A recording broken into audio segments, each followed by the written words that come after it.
Imagine करो एक ऐसे व्यक्ति को जिसे बचपन से लेकर बुढ़ापे तक जानबूझकर दबा कर रखा जाता है। और ऐसा क्यों? क्योंकि बस उसका सेक्सुअल ऑर्गन डिफरेंट है, क्योंकि कंपैरेटिवली उसे फिजिकली एंड मेंटली वीक माना जाता है। और हम जानते हैं कि जब एक इंसान किसी को कमजोर मानता है तब वह उसे एक्सप्लॉइट करता है। वह व्यक्ति कोई और नहीं, वही महिला है जो तुम्हारी बहन, माँ, दोस्त और इस देश की लगभग आधी पॉपुलेशन है। तुम हर समय देखते हो उसको, पर कभी पूछा है कि असलियत में वह एक महिला होने के बारे में क्या सोचती है? आखिर कैसा ही फील होता होगा एक ऐसा जेंडर होने में जिसे आजादी तो क्या, खुद के लाइफ चॉइसेस लेने के लिए भी दूसरों से परमिशन मांगना पड़ता है। क्या हम मेल्स जिसे उन छोटी छोटी चीजों में आजादी मिलने को कहीं हल्के में तो नहीं ले रहे हैं? आखिर कितना बड़ा डिफरेंस होता है एक महिला होने में हमारे भारतीय समाज में। और आज इस वीडियो में हम इसी टॉपिक के बारे में बात करने वाले हैं, पर जरा हटके, या बस तरह तरह के प्रॉब्लम्स का डॉक्यूमेंट्री या एक्सप्लेनेशन नहीं होने वाला। पर यहाँ हम कोशिश करेंगे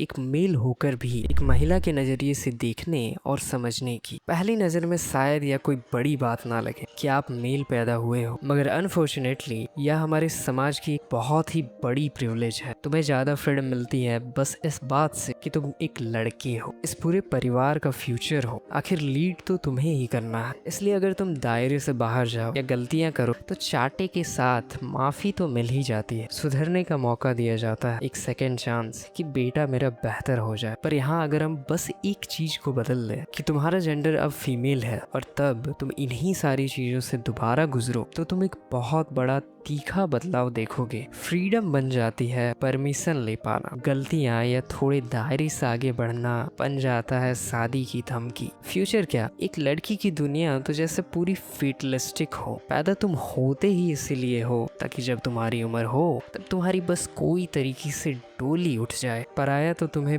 बचपन से ही मान लिया जाता है। जरा सोचो कैसा होता होगा एक ऐसा व्यक्ति होने में जिसका फ्यूचर पहले से ही डिसाइड कर लिया गया हो, जिसे समाज द्वारा बनी बनाए रास्ते पर चलना पड़ता हो, जहाँ इवेंचुअल गोल बस शादी है, पढ़ाई लिखाई और सारी चीजें बस उसी के लिए, यंग लाइफ, लिमिटेड चॉइसेस के साथ। और चाहे कुछ भी कर लो, हाईएस्ट प्रोबेबिलिटी यही है कि तुम्हारी अंततः शादी होगी, वो भी किसी अनजान आदमी के साथ। और क्या महान तरह के काम तुम्हें करना है वहां जाके, हर दिन बर्तन धोना। आखिर क्या मजाक बना रखा है यह हमने। मुझे पता है यह बात थोड़ी ज्यादा ड्रामेटिक लग रही होगी, असलियत में हमें तो उतना प्रॉब्लम नहीं दिखता, दिख तो जाती है मुस्कुराहटें उनमें। इन प्रॉब्लम्स के बावजूद भी चल तो रही है यह सारी चीजें। पर यहाँ एक बड़ा कैच है, जब इतने डेकेड से एक औरत की लाइफ बस यही रही है, जब हर समय उसे दबाया ही गया हो, तो वह उसे ना चाहते हुए भी अपना लेती है, जिसे नॉर्मलाइजेशन कहा जाता है। और इसका बेस्ट एग्जाम्पल मिलता है बड़ी बुजुर्ग महिलाओं को ऑब्जर्व करने से। सबसे ज्यादा जिसे फिक्र है इन सारी रूढ़िवादी सोच को आगे बढ़ाते रहने में, वह हमारी दादियाँ और नानियाँ हैं। वह बस इन सारी मान्यताओं को बस मान्यता नहीं बल्कि इसी को सच्चाई मानती है, और गलती उनकी नहीं है। आखिर क्यों ना माने वो, जब उनकी पूरी लाइफ ने बस उन्हें यही सिखाया है। इसलिए वह भी तुम्हें यही बताती है। देश की लगभग आधी पॉपुलेशन को दबा कर रखना या कोई मजाक नहीं है। The reality is if you are suppressing women, you are suppressing the growth of our country. या आराम से बाहर निकल पाना, बिना परमिशन की खुद से चॉइस ले पाना, गलतियां और एक्सपेरिमेंट कर पाना, यह बस छोटी छोटी चीजें नहीं है। ये भले नॉर्मल है हमारे लिए, पर किसी के लिए यह बस एक चाहत रह जाती है फ्रीडम की। और इन सारी बातों से बस हम फीमेल्स के प्रति अपनी पेटीनेस को दिखाएं तो इससे बड़ा गुनाह और कुछ नहीं होगा। What a woman actually wants and needs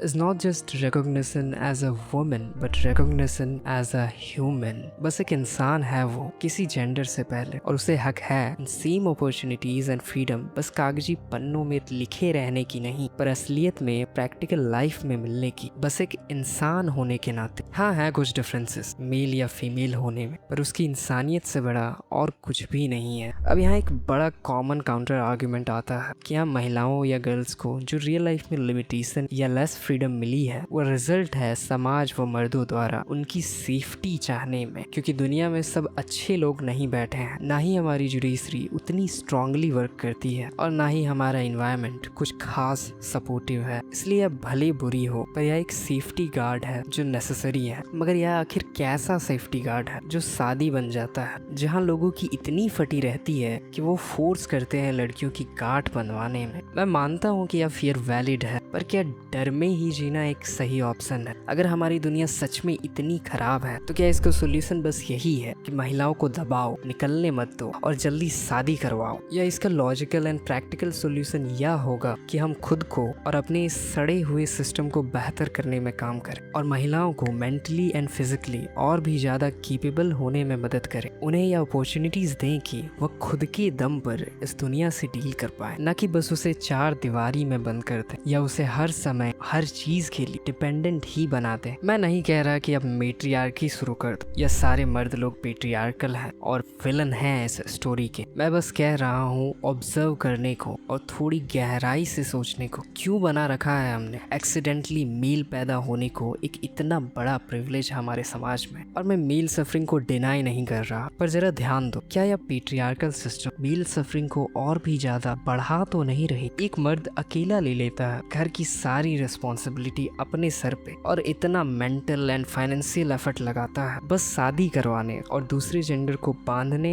and handle करने में। मजे की बात यह है कि पेट्रियार्की मर्दों द्वारा बनाई गई एक ऐसा सिस्टम है जो फीमेल्स की सफरिंग को जाहिर तौर पर बढ़ाती ही है, मगर यह मेल्स की सफरिंग को भी सिग्निफिकेंटली बढ़ाती है। अगर यही तुम्हें वाई क्रोमोसोम की जगह एक्स मिला होता तो तुम भी शायद आज एक महिला होते और यह एक इम्पॉसिबल चीज नहीं थी। इस जगह पे तुम्हारा मेल हो पाना एक गिफ्ट से कम नहीं है, पर यहीं अगर तुम फीमेल होते तो शायद यह तुम्हारी पूरी लाइफ का एक कर्ज होता। आई रिपीट, और जब तक जिंदा हूँ तब तक मैं यही बोलता रहूंगा कि सी और ही या चाहे कोई भी जेंडर हो, मैटर यह नहीं करता है कि तुम्हारी सेक्सुअलिटी क्या है, मैटर यह करता है कि तुम आखिर कैसे इंसान हो। और अगर तुम भी एक फीमेल हो तो पहली बात डरो मत, और दूसरी बात मेरी मत सुनो। बहुत सुन लिया तुमने मर्दों से, अब जरा तुम भी बोलो, सोचो एंड ऑब्जर्व करो। भिड़ जाओ अपनी आजादी के लिए, छोड़ दो या गर्ली एंड फैंसी मान्यताएं जो समाज ने तुम पे थोप कर रखी है। जाओ जिम ताकि तुम घूंसे मार पाओ, ना कि सोशल अपील के लिए। मैं बस यही सजेस्ट करूंगा कि तुम ध्यान दो अपनी नॉलेज को बढ़ाने और खुद को फाइनेंशियली इंडिपेंडेंट करने में, क्योंकि कड़वी रियलिटी यही है कि यह ज्यादा डिफिकल्ट है एक वुमेन के लिए इस समाज में then man, but this is more important and crucial for you because you don't always get a second chance and a long time. और अगर तुम एक लड़के हो तो भाई